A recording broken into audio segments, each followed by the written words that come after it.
George Orwell once wrote, "No one ever seizes power with the intention of relinquishing it." Human history suggests that this is certainly true. But some people have been much more successful at seizing control than others, and their audacious power grabs have shaped the modern world. The problem of a coup d'etat is once you've actually got into power, how do you stay in power? That's often much more difficult than getting into power in the first place.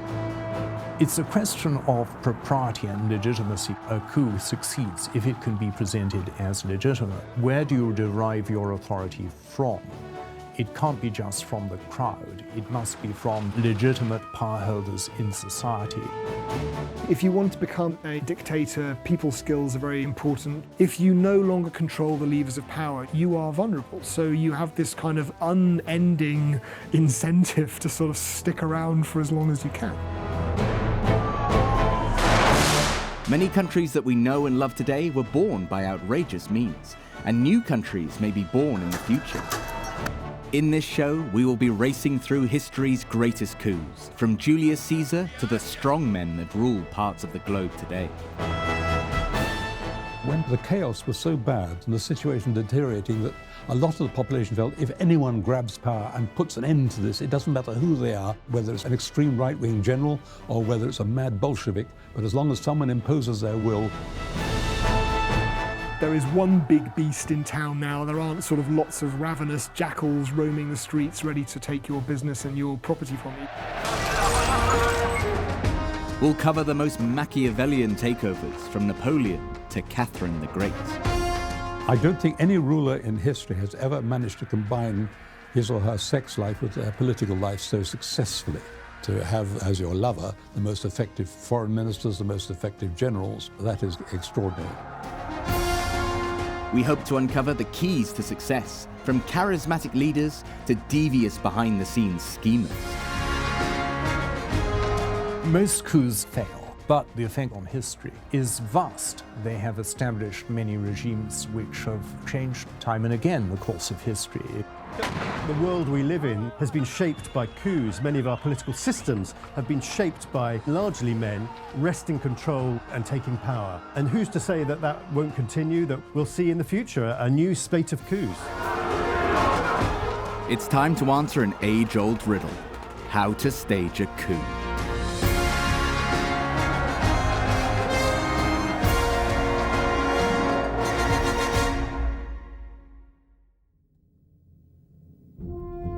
But where to begin? Well, it's hard not to start with Julius Caesar. Caesar is the alpha and omega of coups. He was the prototype for many reasons. He had this fanatically loyal army and the charisma arising from great success. The influence of Caesar is everywhere, I think, on coup d'etats. He's even given words to our language. Kaiser and Tsar, both, of course, derive from the name Julius Caesar. They are direct replications of Caesar. The echo is very conscious that you're not just a king. Being a king is rather boring. They exist in all cultures, in all parts of the world. But as Caesar has those Roman echoes, which endows it with credible dignity. One reason they wanted to call themselves Caesar was after the capture of Constantinople by the Turks, it was considered the second Rome had fallen, and the only large Orthodox country that's independent left was Russia, so Russia must be the third Rome, and therefore its Grand Duke was not just a Grand Duke, he must be a Caesar. So they would use this word Caesar, which became shortened and more easy to pronounce in Russian as Tsar. So it stuck as Tsar. So Julius Caesar's name has echoed throughout history, with numerous rulers adopting it as a title of prestige. But Caesar himself was also quite keen on elevating his own status. He claimed that his family had descended from the goddess Venus, no less. Nothing quite beats divine blood pumping in your veins for a successful coup. But just like the Tsars and Kaisers that followed him, Caesar felt insignificant compared to his predecessor.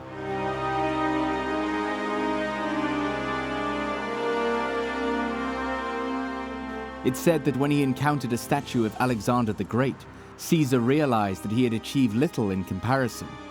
Alexander is the gold standard of coups, having claimed the titles of Pharaoh of Egypt, King of Macedon, and King of Asia during his lifetime. That was an impossible bar to reach, but Caesar would soon make his own bid for glory in 49 BC.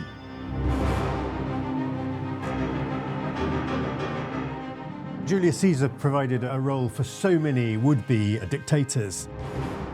His masterstroke really was to have a string of magnificent military victories, and on the back of the fame and fortune that brought you, you then go for political power.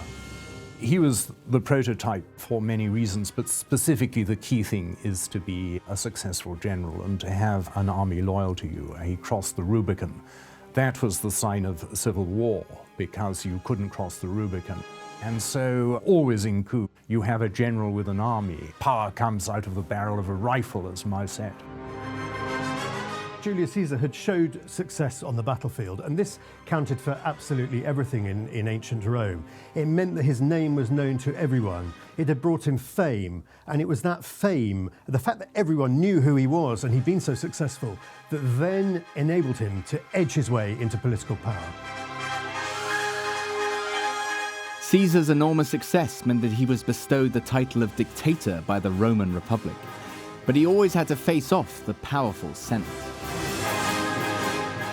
You have to have major wedges of the power structure in society, of the social structure, veering towards you. And of course, although he'd alienated a lot of the blowhards of the Senate, he offered the new men and women, the proles and the plebes, a lot. He offered them more participation in the Roman Republic, if it was going to be a republic, which of course his enemies denied. That was his plan, that he'd turn it into, in fact, a monarchy. And he did. Caesar achieved a remarkable seizure of power. He had eliminated his rivals and even managed to find time to have an affair with Cleopatra in the process. He became a new benchmark for all military rulers in the years that followed. In the early 9th century, Charlemagne was able to recreate Caesar's achievements when he was crowned the first Holy Roman Emperor and earned the title of Father of Europe. On the other side of the globe, Genghis Khan managed to conquer half the world through his sheer force of will and an uncanny ability to unify the Mongol tribes. But one man saw himself exactly in the model of Julius Caesar and shaped himself in his idol's image, Napoleon Bonaparte.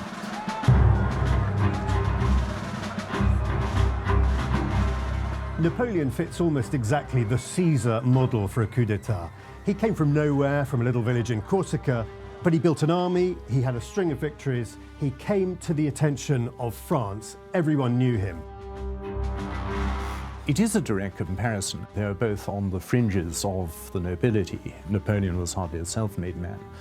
But Napoleon replicated it in every way. Head of the Army of the Interior, head of the Army of Italy, making his reputation militarily, but establishing again a triumvirate. Napoleon moved quite gradually, and Napoleon moved through the army. He just proved his extraordinary competence as a general and came to power in much the same way as General de Gaulle came to power later. He was obviously the most competent person to deal with a nation in chaos, just emerging from a civil war and a war with its neighbours. He did one other very important thing. If you're going to be successful in staging a coup, at least have a couple of newspapers under your belt. That's what Napoleon had. He could spread the word himself about just how brilliant he was. Napoleon was one of the first rulers to truly master the art of media in his political ascension.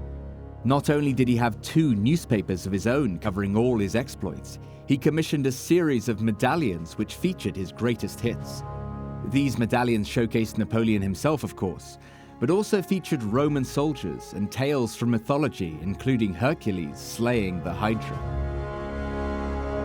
He had an intuitive grasp of its importance, that you cannot just act. The act has to be articulated. It has to be surrounded by a narrative, a mystique, an imagery, a mythology. In fact, in the view of one English statesman, his newspaper, The Monitor of Paris, did far more damage than all his armies, which is an extraordinary thing to say. In many ways, visually, he was the anti-hero. How, as a small fat man, do you become charismatic? Well, Napoleon tells you.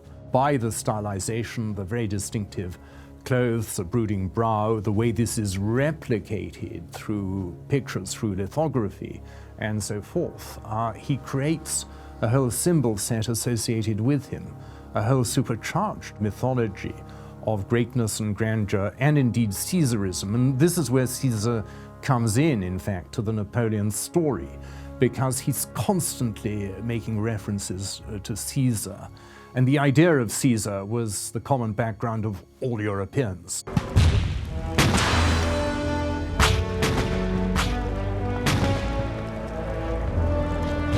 Napoleon's extraordinary rise was not only down to a clever replication of the exploits of Julius Caesar, though. He also benefited from extremely good timing, which will make or break even the most well-planned coup d'etat. When Napoleon turned 20, France was thrown into the chaos of the French Revolution, which saw the beheading of the royal family and the infamous Reign of Terror. The nation was more than ready for someone, anyone, to bring back some semblance of order. This situation would be repeated once more just over a century later in Russia. Once again, a monarchy came crumbling down, and a man named Lenin saw an opportunity.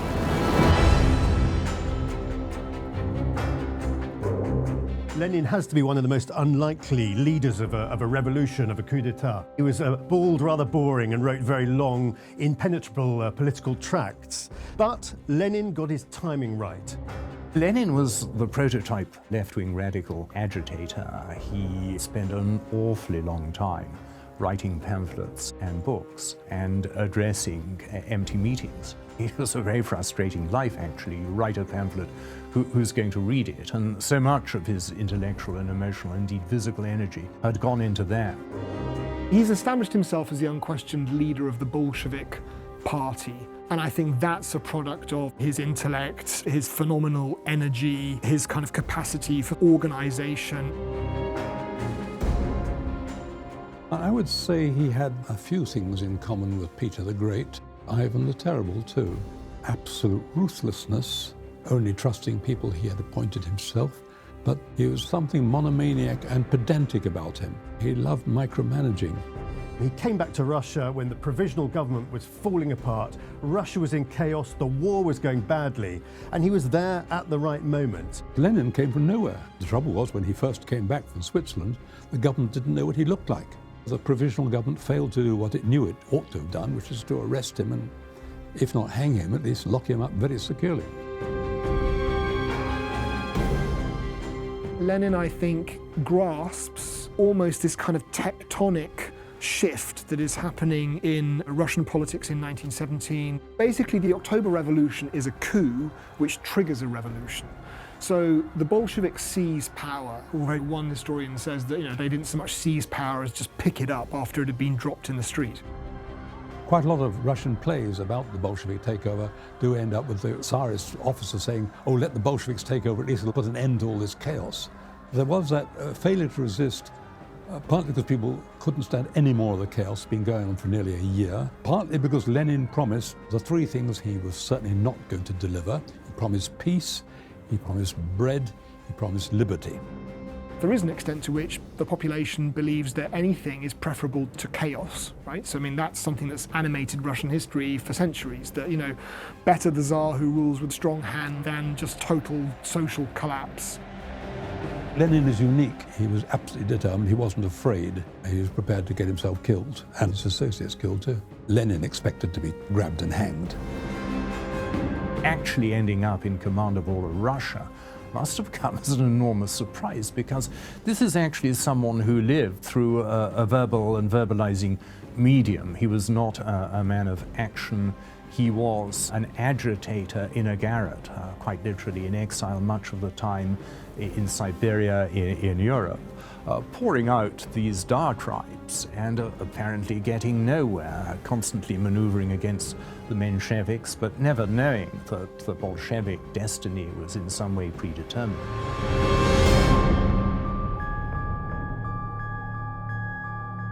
Lenin's ascent from obscure polemicist to ruler of the world's largest nation was perhaps the most inexplicable coup in history.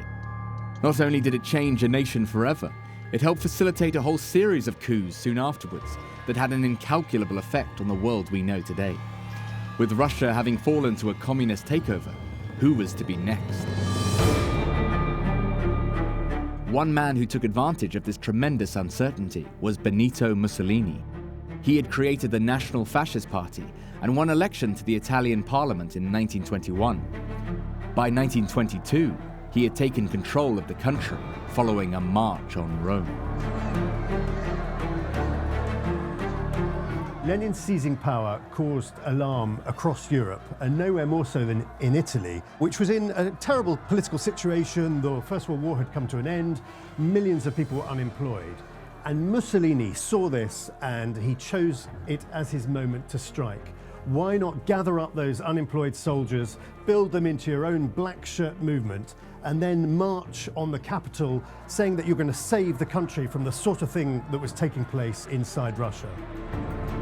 It's very easy, actually, to forget how soon after the unity of Italy, Mussolini actually comes. So there is still a great need for national unity and the symbols of national unity. And to create that unity, you look elsewhere, to conflict, to empire, to bind the country together. You look for symbols, you look for meanings, you look for myths, to knit a new Italy out of all these ancient fragments. Mussolini marched on Rome with 30,000 men, not a lot of people to carry out a coup d'etat. But the centre was very weak. The Prime Minister of the time thought that the king would intervene, would allow the army to smash this army of black shirts. But the king did nothing. Effectively, the king sanctioned Mussolini to come in and take control. Qui Roma aveva Cesare, Virgilio ed Augusto. It wasn't inevitable, but it was probable because of the enormous fear of communism, of socialism among the ruling elite. All of Europe essentially was fleeing in terror, and they're fleeing into the open arms of the fascist. It's possible the king was afraid that the communists would do in Italy what they'd done in Russia. It's possible also that he half admired Mussolini and felt that now was the time for a strongman to take control. It was a marvelous operatic gesture. In fact, the king had sided with him and invited him to form a government, so this merely lubricated what was actually a constitutionally enabled coup. Mussolini's rise from a soldier of World War I to the leader of a nation proved hugely inspirational to another nationalist of the same era, Adolf Hitler. Just a year after Mussolini came to power, Hitler attempted a coup of his own with the infamous Beer Hall Putsch.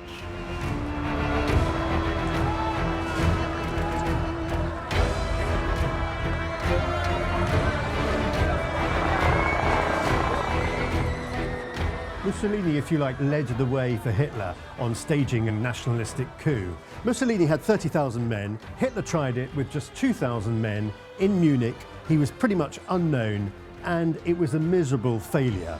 He managed to successfully take the beer hall, the famous beer hall in Munich, but he didn't get much further than that. So Hitler shows that with a small group of men, perhaps you can't achieve very much. And also Hitler was completely unknown at the time, unlike Mussolini, who had already made his name in Italy. So do your groundwork before you stage your coup d'etat. Mussolini is a dictator for 10 years longer than Hitler. And Hitler has this huge awe of him. He's inspired by him. He gives him every honor he can, every dignity he can. He worships Mussolini. It failed essentially because of German legalism. They were not going to tolerate a South American-style coup. This was not the German way. They wanted things properly done. And the real theater was his trial, where he was able to make, of course, this great case for the fragility of the state against the state. This whole idea could be articulated in brilliant courtroom oratory and carried by all the media of the world. And then, of course, the prison, where he had the time to dictate his great testament, Mein Kampf. It gave him time to write Mein Kampf, to set out his political agenda and to make a name for himself in Germany, so that by the time he went to the ballot box, everyone in Germany had heard of him. Everyone bought it in a proper German house in the Hitler era. You had to have Mein Kampf. But it was regarded really as unreadable. This is actually an error because the chapter on propaganda is quite a remarkable manual of persuasion and shows Hitler's power as a theoretician of persuasion and shows really the basis of his rule anchored in ideas on propaganda. What's fascinating about coups d'etats is you don't always know they're happening at the time. So Hitler came to power through the ballot box. He came to power on a platform of locking up political enemies, of tearing up everything that the previous government had done. He actually becomes Chancellor at the beginning of 1933, but he doesn't become president.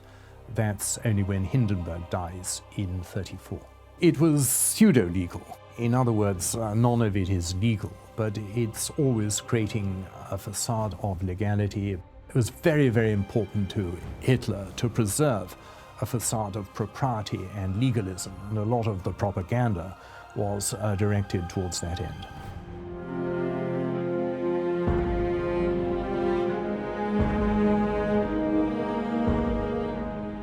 Caesar, Napoleon, Mussolini and Hitler all shared one trait that is common to many successful leaders of coups d'etats: personal charisma that captivates an audience. Even Vladimir Lenin, a man who never served in the military, was able to entrance his followers when necessary. Lenin was apparently never a particularly formidable speaker, but he certainly had a sort of bureaucratic charisma. This was a man who was able to sort of browbeat, rivals into submission. We think of Lenin as being rather boring, but those outsiders who saw him speak said that he could electrify a crowd, certainly a crowd of his own supporters, who, although small, were clever, they were brutal in what they wanted to achieve, and they set out to achieve that, disregarding everyone else in the capital at the time. At key moments, Lenin rose to the occasion. The famous speech at Finland Station, other speeches he made, political speeches at absolutely crucial times. He got the tone just right. Charismatic leaders can see a spectacular rise to the top, but it's often followed by a dramatic fall from grace. A charismatic, almost by definition, is extending his or indeed her appeal beyond a ruling elite and arising enormous jealousy in traditional power holders within society. If they fail, they lose their charisma. So charisma is not only something which is easily lost, it's also something which is easily physically destroyed.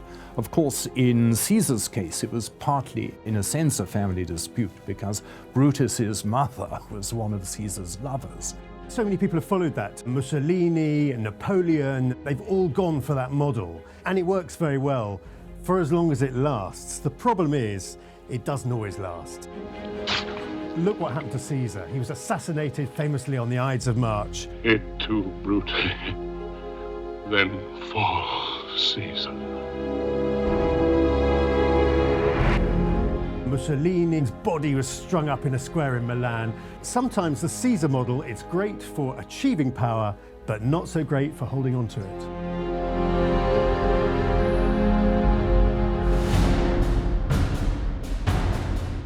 In the cases of Napoleon and Hitler, their downfall was due to the hubris often shown by charismatics. They broke what became known as Rule 1 on page 1 of the Book of War: never march on Moscow. Certainly after Napoleon, the famous theoretician of war, von Clausewitz, who was on that march, said the first rule was never march on Moscow.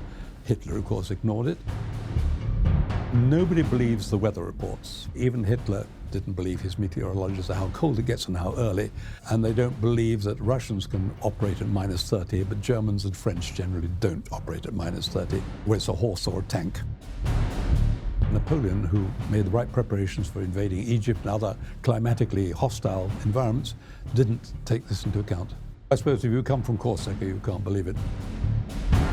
The Russian emperor said, my two best generals, and of course Russian emperors spoke French, were generals Janvier and Fevrier.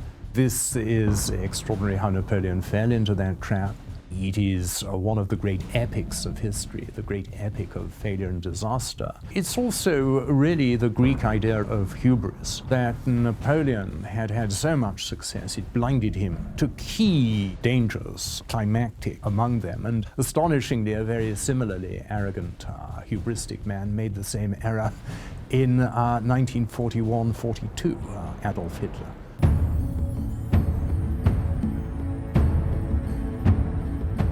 An intensely charismatic persona can come in handy, but it isn't essential for a coup d'etat.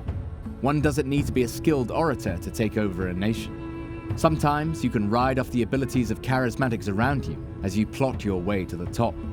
Welcome to the world of the schemer.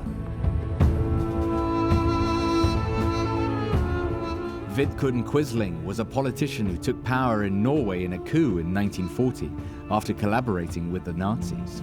Just like Julius Caesar, his name entered the lexicon, but not as an emperor, but one who allies himself with an enemy occupying force. In Spain, General Francisco Franco was part of a failed coup in 1936 that sparked the Spanish Civil War. After nearly 3 years of battle, Franco was able to come out on top in the conflict. Franco was a short, dumpy little man with a funny moustache, not someone who is cut from the cloth of heroes. It was simply the power of his hatred and fanaticism which eventually won through. People were attracted to his determination. Although Franco's success was partly down to his organizational skills and sheer determination, he also benefited from military assistance provided by the two most powerful charismatics of his era, Mussolini and Hitler. But while they would both die during World War II, Franco would rule Spain for 36 years. But when it comes to schemers, Joseph Stalin is the gold standard.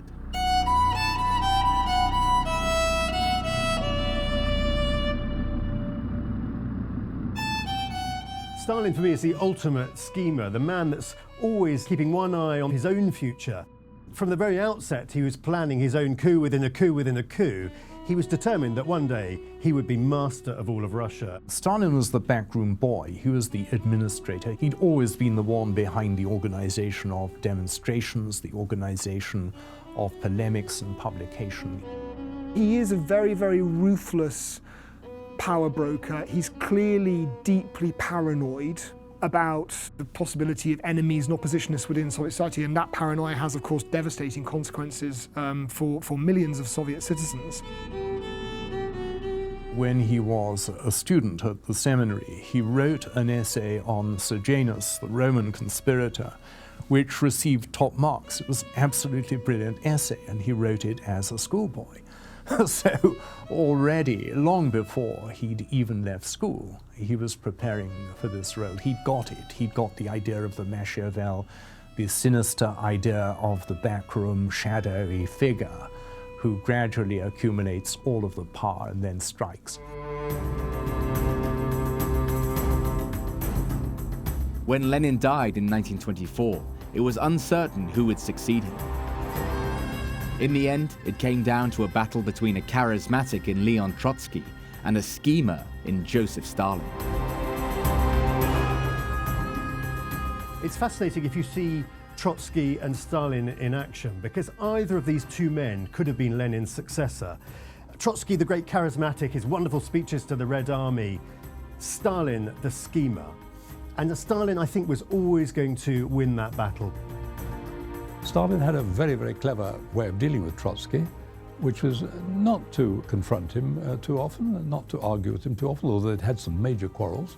But as secretary of the Central Committee, he drew up the agenda, he decided when and where the meetings were, and he authorized people to take sick leave. When Lenin was dying, Trotsky was offered this little rest. So he wasn't informed in time to attend the funeral.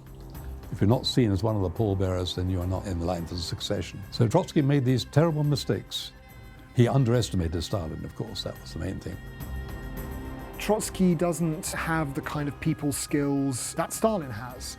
He doesn't suffer fools gladly. His manner is often quite sort of haughty and offhand. He dominates people by his intellect rather than with his charm.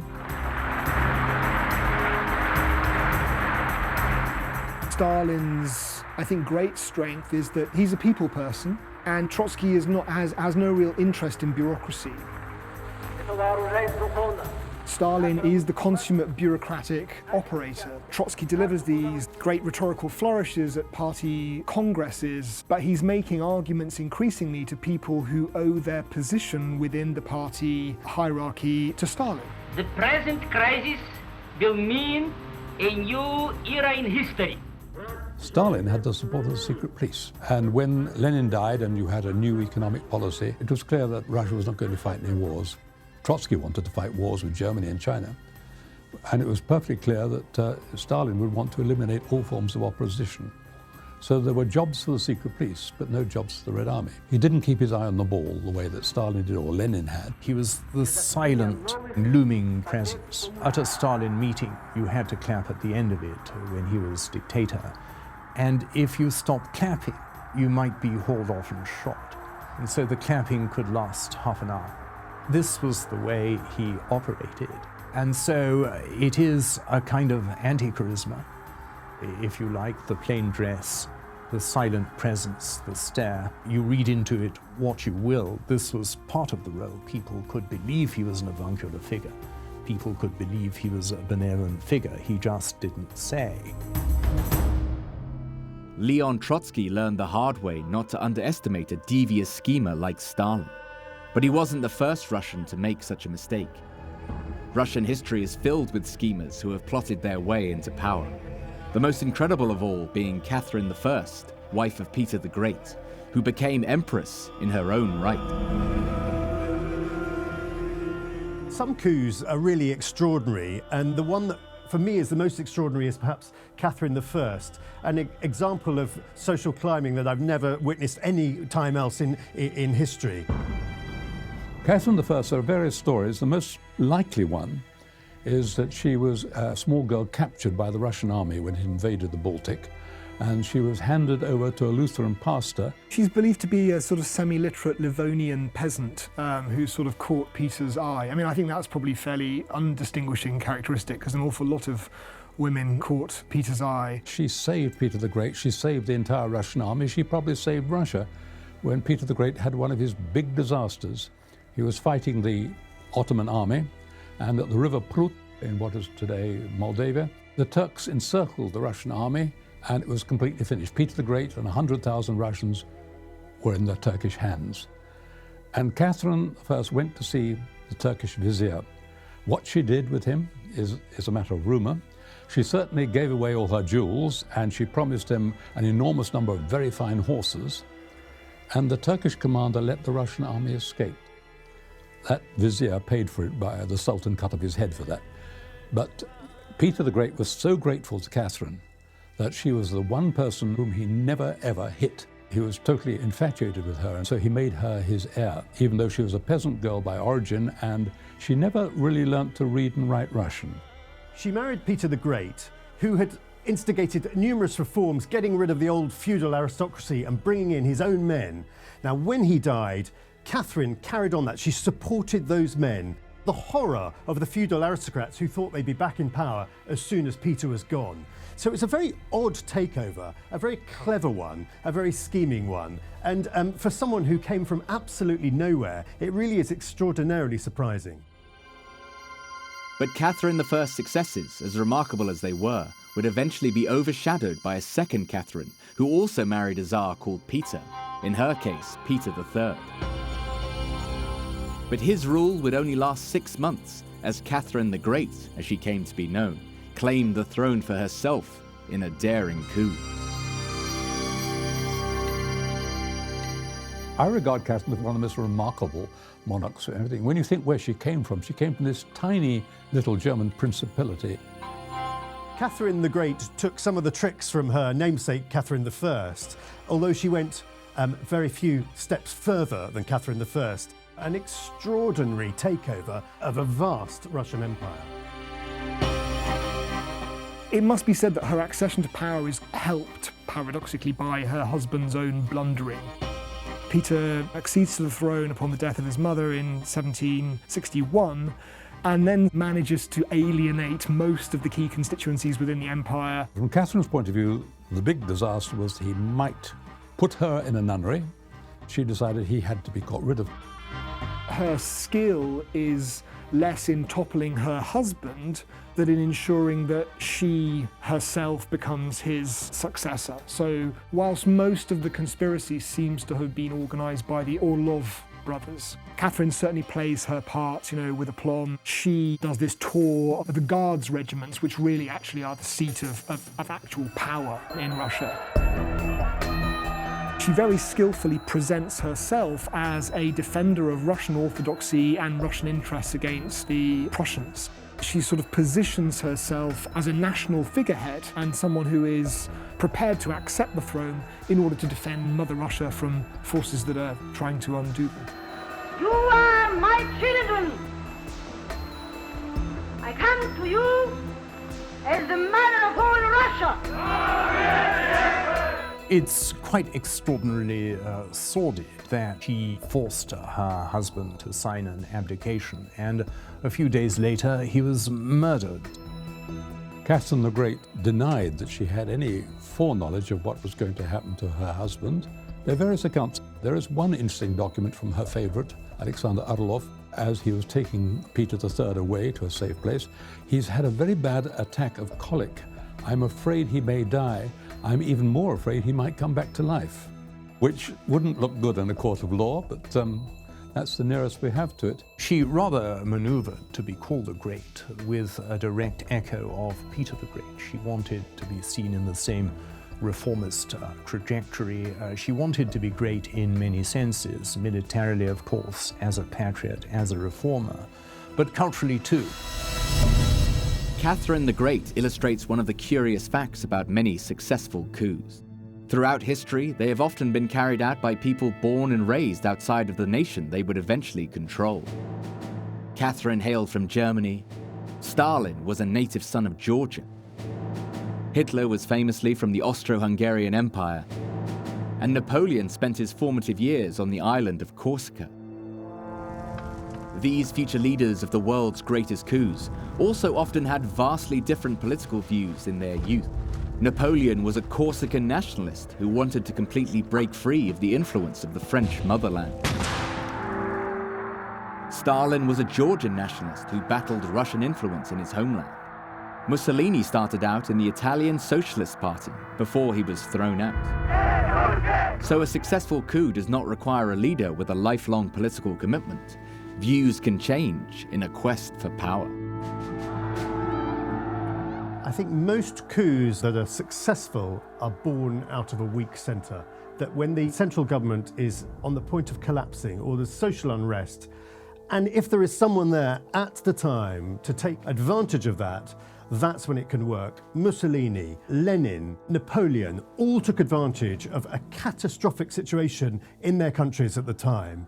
So if you're going to stage a coup, that has got to be one of your basic prerequisites for success. A coup succeeds if it can be presented as legitimate in countries which have strong pre-existing institutions, like the papacy, like the monarchy. It's rather more difficult unless the monarchy sides with the conspirators. It's really all governed by that. This is why, for example, modern Africa has been so subject to coups, because there really isn't a source of legitimacy, inherited, ancestral, or otherwise. Obviously, over time, such legalism will be created. The same in South America, which similarly was a post-colonial society, of course, with the overthrow of the Spanish Empire in the early 19th century. So you have no monarchy, no imperial power. Where do you derive your legitimacy? In the end, from the army. Some countries do seem much more susceptible to sudden takeovers than others. Britain's last successful coup came in the 17th century, with Oliver Cromwell declaring a republic. On the other side of the globe, Japan has seen several coup attempts in the last century, but none of them has managed to seize power. There is something in the national character that anarchy is the last quality you would look for in a Japanese. The way they run their households, the way they run their governments, the precision, cleanliness, order, tradition, and subordination. Whereas there are various explanations of what's wrong with Russia. One is that the Mongolian explanation, that Genghis Khan left behind an extremely efficient post and telegraph system, but they left behind the idea that everything could be destroyed and then rebuilt, it didn't matter, and that the most humble shepherd could rise up to be the king. Russia's tendency towards dramatic coups showed up yet again in 1991, when Mikhail Gorbachev was leader of the Soviet Union, when it was falling apart at the seams. The coup is precipitated by an old guard within the regime which has become deeply alarmed that the entire project is sort of unravelling. In a sense, their diagnosis is probably fairly accurate. It's this attempt to kind of ditch the leader and to get a new guy in the role who is going to stabilise the situation or reverse these dangerous policies, that's the moment where the regime just collapses. It just sort of hemorrhages support and authority. Gorbachev and his family went to Voros, nice villa built for him, lots of chandeliers by the sea, and these 5 men cut his telephone lines, and he realised something was very, very wrong. And then a delegation turned up, having forced their way past the guards by threatening to sack them all if they didn't let them through, and gave Gorbachev an ultimatum: sign or accept a state of emergency and empower them to reverse everything. There was a coup coming from the liberal side. Boris Yeltsin, who loathed Gorbachev, humiliated at one point, and certainly loathed the KGB, who had the Russian parliament and all the younger politicians behind him. Yeltsin managed to bring the population out in the streets, and this hadn't been seen in Russia since 1917, the population coming out in the streets genuinely to try and change the political scene. They were very clever, the population. They fraternized with the soldiers, and soldiers being Russian conscripts, boys of 18, 19, they were easily brought round with gifts of cake from old grandmothers and roses from girls and so on. As a result, only 3 people were crushed to death by a tank. Poor Gorbachev was left in the middle. But Russia does not remember him fondly, partly because of the chaos he unleashed with his reforms.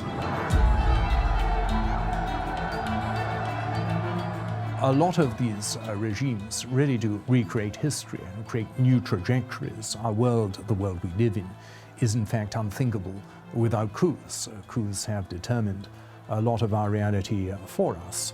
And they've also had a very dark side. They also continue to toxify the political agenda, the legacy of coups in many countries. If you take modern Greece, for example, the Colonel's coup in the late 1960s, a very unimaginative, brutal, virulently right-wing regime, has toxified Greek politics ever since. It's led to an extraordinary level of radicalization among sectors of the Greek public which persists to this day. The classic successful coup comes on the back of military success. This is what we see often in sort of tin pot African dictatorships. They storm into the capital, often on a wave of popular support, and they carve out a power niche for themselves. But the problem for all of these would-be dictators, as for even the great ones like Napoleon and like Caesar, is clinging on to power. I think it's easier to seize power than to hold it.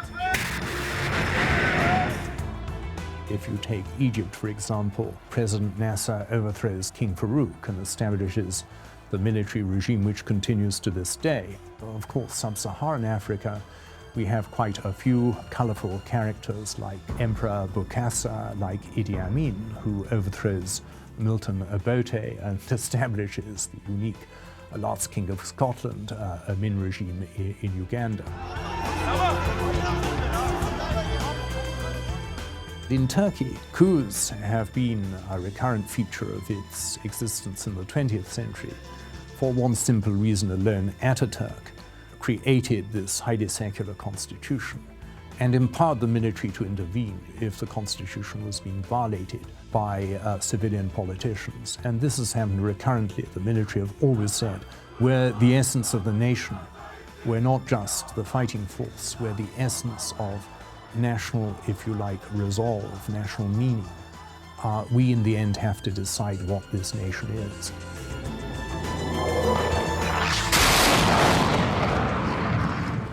I think any country which is weak, which is in financial turmoil, has got to be susceptible to a coup. I mean, look at what's taking place in Turkey at the moment. It's undergoing effectively a coup. It could happen in Greece. It could happen elsewhere in Europe as well. Perhaps we're entering a great age of the coup d'etat.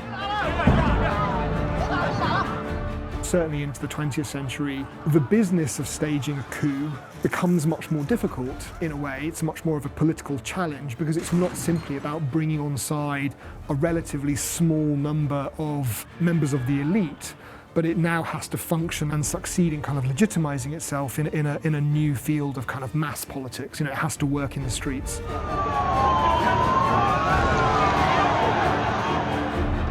Audacious coups have shaped the world that we know today.